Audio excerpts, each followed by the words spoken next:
பஞ்சனைத்த மெத்தையிலே உடலணைத்து பழமனைத்த பாவையினை அருகிழுத்து நெஞ்சனைத்து காதலிலே நினைவனைத்து நினைவனைத்த உலகத்தின் உறவொழித்து கொஞ்ச வைத்து கொஞ்சிமது சுவை குடித்து குறையாத இன்பத்தில் திளைக்கும் நாளில் பிஞ்சுமண பிள்ளைகளில் ஒன்றிரண்டு பிறந்துவிட்டால் அப்பப்பா என்ன தொல்லை, அதுவரைக்கும் மனையாவாள் அன்னையாகி அடுத்தபடி தான் என்னை கவனிக்கின்றாள். எதுவரைக்கும் இது போகும், குழந்தை தின்றே இருக்கின்ற மீதியையே தரும் வரைக்கும் அதுவரைக்கும் பசி என்பேன், அம்மா என்பேன். அழுகிறது குழந்தை சற்று பொறுப்பீர் என்பார். மதுவரைக்கும் இதழாளின் முத்தங்கூட மக்களுக்கே முதலில், பின் எனக்கும் கொஞ்சம். நள்ளிரவில் பிள்ளையெல்லாம் தூங்கும் போது நடத்திடுவோம் சுகப்பாடம் என நினைந்து மெல்லமன மாதரசின் அருகில் சென்று மெய் தீண்டி வா என்பேன்.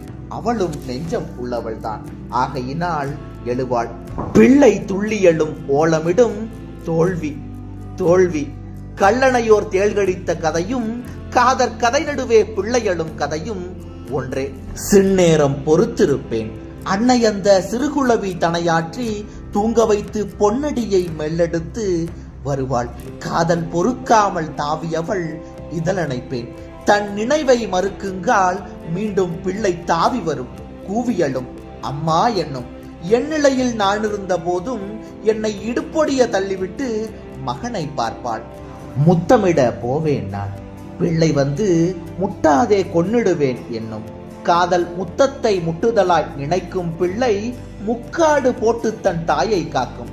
சித்திரத்தால் புன்னகைப்பாள். அந்த முத்தம் சிதறாமல் அவனுக்கே போகும். தீர்ந்த பாத்திரமாய் நான் இருப்பேன். தென்றல் வந்து பத்தினி போல் எண்ணுதலை தொட்டு போகும். கண்ணல்ல கனியல்ல என்பாள். என்பாள் கற்றதெல்லாம் மகனுக்கு கறந்து வைப்பாள். மண்ணல்ல மரமல்ல கணவன், கொஞ்சம் மகனைத்தான் விட்டு விட்டு வாயே என்பேன். பொன்னல்ல பொருளல்ல எனக்கு, பிள்ளை போதும் என்றென்னிடமே சொல்வாள். இந்த கண்ணெல்லாம் நான் கொஞ்சம் தனித்திருந்தால் கருவாகி உருவாகி வருவதேது?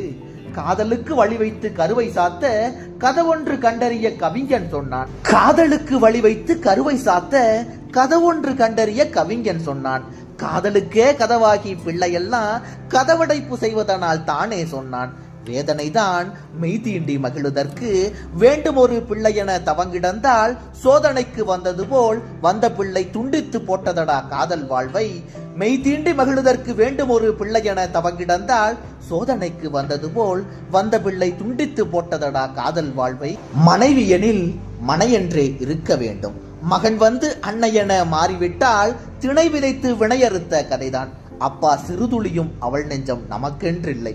மனை விளக்க மக ஒன்று வேண்டுமென்றால் வயது 60 ஆகுங்கால் வரட்டும், போதும் இனி சகியோம். ஆடவர்கள் எழுந்து வாரீர், இன்று முதல் பிள்ளைகளை எதிர்ப்போம் நாமே.